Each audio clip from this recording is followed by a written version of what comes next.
thank you very much. I wanted to thank you for that nice round of applause. It's nice to get applause without doing anything, you know. I played a nightclub one time and I came out on stage and there was only one feller that applauded, you see. So I went out of the audience to thank him. It turned out to be a waiter trying to get ketchup out of a bottle. I was all excited trying to get here, you know.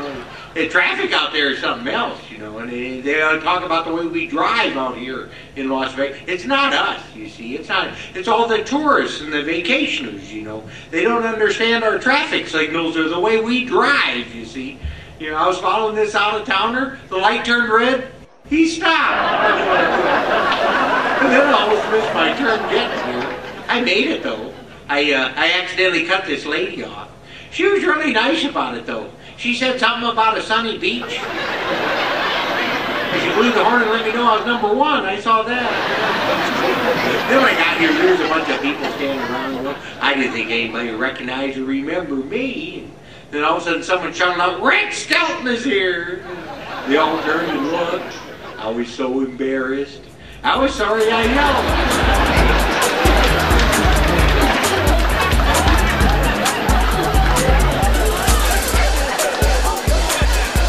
Yeah, we're gonna have a lot of fun. I like to have fun wherever I go. It gets me in a little bit of trouble, though. You know, I played this senior citizen center, and it was a nice place. When I pulled up, you know, they got the cathedral right there. This elderly gentleman standing there. I get out of the car, and the chimes started to ring at the cathedral, and I said, "Aren't those nice?" He goes, "What did you say?" I said, "Aren't those chimes nice?" He goes, "What did you say?" I said, "Aren't those chimes beautiful?" He said, "I can't hear you. Them damn bells are ringing." and the people at the center are so sweet. You know, they always chat with me after the show. You know, they were having such a good time the other day. They were laughing so hard there wasn't a dry seat in the house. But they always like to brag about how old they are, you know. I had this one little old lady come up to me, proudly tell me she was 89 years old. I said, "What's that like?" She says, "I'm finally at the age where I can do anything I feel. Except I don't feel like doing it." I asked her how she started her day. She says, "Every morning when I open my eyes, if I don't see candles and smell flowers, I get up."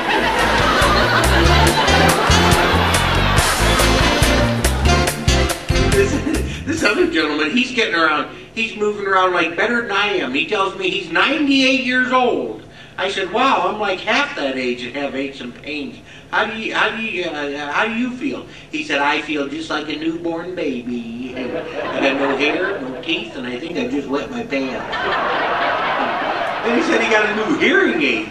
He said it was state of the art, cost him $5,000, but he said, "Now I can hear perfectly." I said, "Really? What kind is it?" He goes, "Oh, it's 230.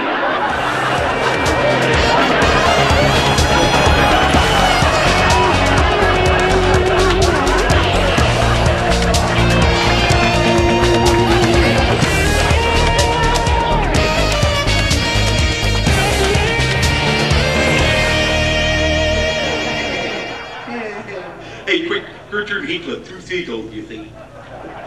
Gertrude said to Heathcliff, "You're always worrying." He says, I know. She says, "What are you worried about now?" He says, "I'm worried about Willy the Whale." She says, "Why on earth are you worried about Willy the Whale?" He said, "He fell in love with a submarine." He fell in love with a submarine? He says, "Yes. Now every time it fires a torpedo, he thinks he has to pay child support."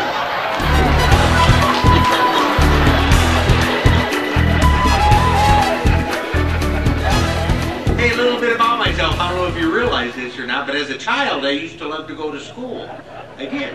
I used to walk 4 miles a day. 4 miles a day. But I never learned anything. School was 5 miles away. I used to play hooky quite a bit, and the truant officer came up to me and said, "Ain't you missing school?" I said, "No, not a bit." I had this one teacher who used to swing a really mean hickory stick, you know. She said she was going to beat my brains out, but I think she had a really bad sense of direction. And even though I never got good grades, I left school with some pretty good marks. And most of them were black and blue. But I had this one teacher. who was the principal of the Harrison School District in Vincennes, Indiana. To me, he was the greatest teacher, a real sage of my time, anyhow. He had such wisdom. And we're all standing there reciting the Pledge of Allegiance when this little old teacher comes walking up. Mr. Laswell was his name, Mr. Laswell. And he says, "I've been listening to you boys and girls recite the Pledge of Allegiance all semester, and it seems as though it's becoming monotonous to you. If I may I recite it and try to explain to you the meaning of each word? I, me, an individual, a committee of one."